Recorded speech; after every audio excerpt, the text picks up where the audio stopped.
this guy. Said some people fall in love with the wrong people sometimes. Hi, I'm Ash. Ash. I'm Ash, and I'm With Ash. Ash and Ash. Ash and Ash. with moral of the story. Moral of the story with The moral of the story, please. Moral of the story. Moral of the story. Moral of the story. Like music's always been the only thing that's felt really right in my life.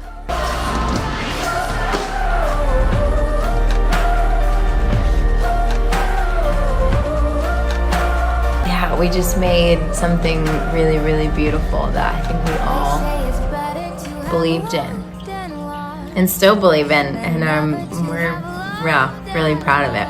So that's moral of the story. But I just need to tell you all. Some mistakes get made, that's alright, that's okay. You can think that you're in love when you're really just engaged. Some mistakes get made, that's alright, that's okay. In the end it's better for me, that's the moral of this story. Yo guys, I'm Ash and I'm Watch me do it. How do you describe yourself like growing up? growing up lame as hell. Really? Yo, so lame. So lame, let me tell you. I actually developed a personality late in life. Oh my god. I when I was really little, I was like bah bah bah, like much more Super intense. hyper? Yeah, Yeah. like I was always trying to like get my cousins to do like dances and songs with me for like Christmas to show the whole family. But yeah, and then somewhere in high school, I like stopped wearing colors and like got really lame. Oh, is it like kind of an And- emo phase or? Yeah, it was like a neutral phase. It was like I was so boring. I was dating the same guy for 4 years, going to this super private Christian school. Yeah, I read about that. What was it like? They're kind of like close-minded, right? It was intense. Yeah. Yeah. In high school, stuff was getting really tough in my family. There was a lot of drug abuse stuff, and life got really hectic. And so music just became sort of the only therapy or sort of best friend there for me. So there wasn't really a plan B. I didn't know how I was going to make a life out of music, but I knew it was just the only option. So, like, making music is like open heart surgery. Like, Yeah. you're constantly like in a therapy session with yourself and like digging into the shit and the ugliness and the good stuff and the beauty, you know. But Yeah. it's incredibly hard. Yeah, I feel like somewhere along the line I realized it was the only thing I'm good at. So I might as well really focus in on that. And it's the main thing that sort of gives me life and peace and joy. And so for a long time I didn't think I was good enough to be like an artist who was singing her own songs. So when I first graduated from college, I moved to Nashville, and I was just going to be, not just going to be, but I wanted to be a songwriter and just, write for other people. And somewhere along the way, I think I stopped with that immaturity and was like, I am good enough to do this on my own. And yeah, that was sort of the end. Once I decided, it was like every door, it was like the universe was like, thank you for accepting this, because now let's get to work. And yeah, it's been like just the best adventure. Yeah. How did you decide that you wanted to go to Berkeley? I met a boy. There was a guy, my like second boyfriend. He's phenomenal, like just the best guitar player. Yeah. And I just like fell. I was like, I don't care about anything else but how good you're at guitar. And his like, I don't know if I would say it was his dream school, but this amazing school he looked up to and was considering going to was Berkeley. Oh. It was the first time I had heard about it. And I was like, literally, it's a college for music. Yeah. And it's like renowned. Yeah. And I was like, man, if I could get my family to believe in a school that was like very like distinguished and like internationally known, Yeah. then maybe they would all like be cool with me doing music. Yeah. We wrote Moral of the Story in maybe 3 hours. And it's better for me, that's the moral of the story. I remember walking into the room, like flinging the door open, never having met Noah, and going, I just got a divorce. If you talk to me, you know, when I was 13 or 14, she'd be like, you're gonna get married and then you're gonna get unmarried and then you're gonna write a song about it and then Niall Horan's gonna sing on it and then your life's gonna change forever. The first thing we had was the piano part. Was that dum da da da da da da da da da da da da da.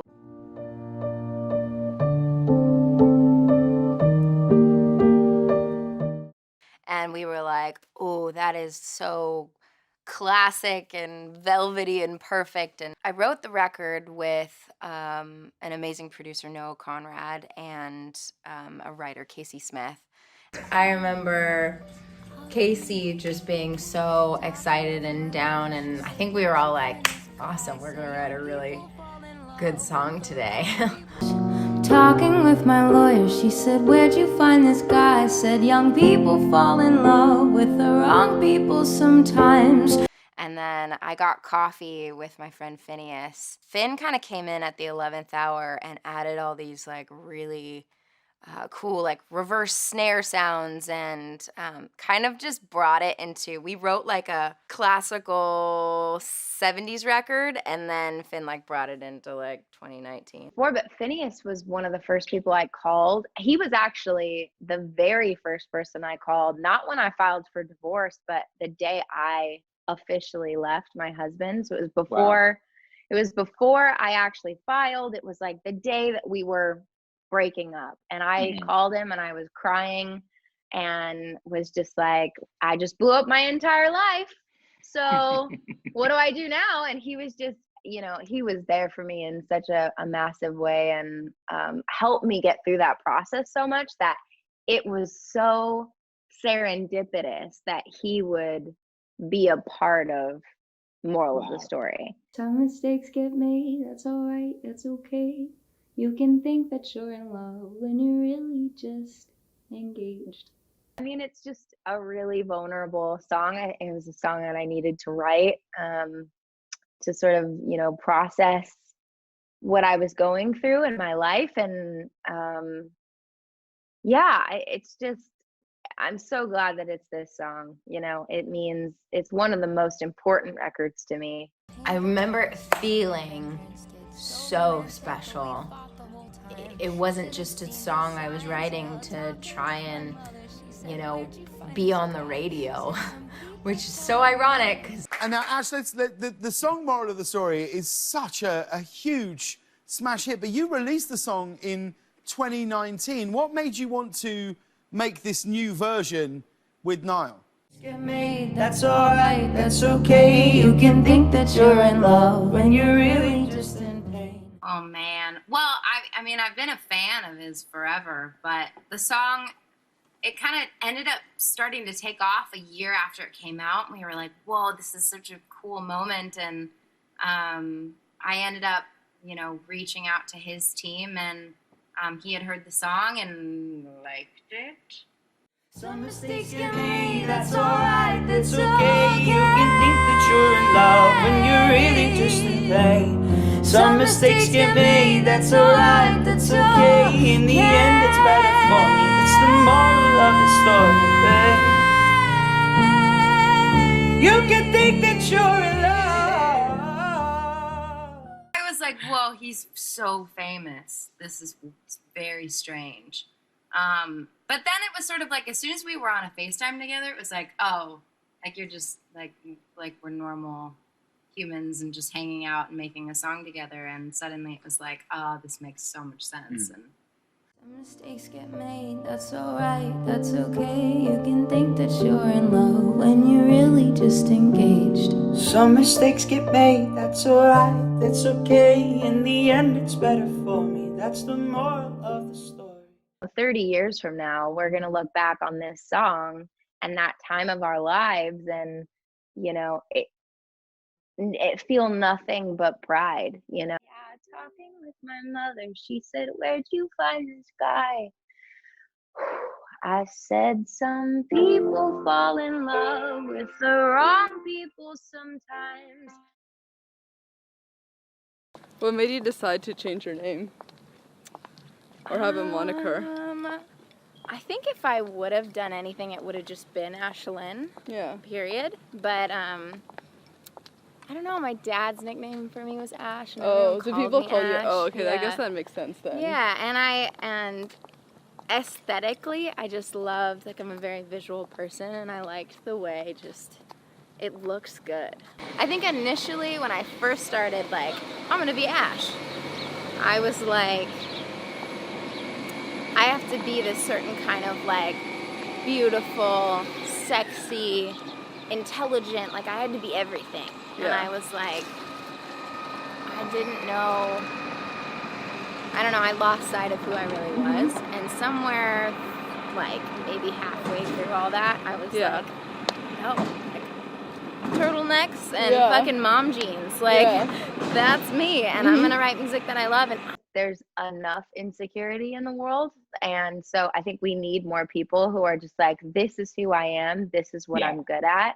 And a lot of my insecurities came from some of my own immaturity, and I think it just took growing up a little bit and realizing that like, you know, I have a unique voice in this world, and if I can make some positive impact with it, and do what I love and pay my rent doing what I love, then freaking that's what I'm gonna do. Like you know? I've played to 6, 7, 8 people before, and to them, I mean, I'm sure it's a different energy when they're surrounded by a bunch of other people, but regardless of if those 5 or 6 people are in a massive crowd or it's just them, they're still human beings. They've still shown up to support you and your art, and if you take them for granted, then you should quit. You know, it's like those 5 people are the people who are going to stick with you years and years and years from now.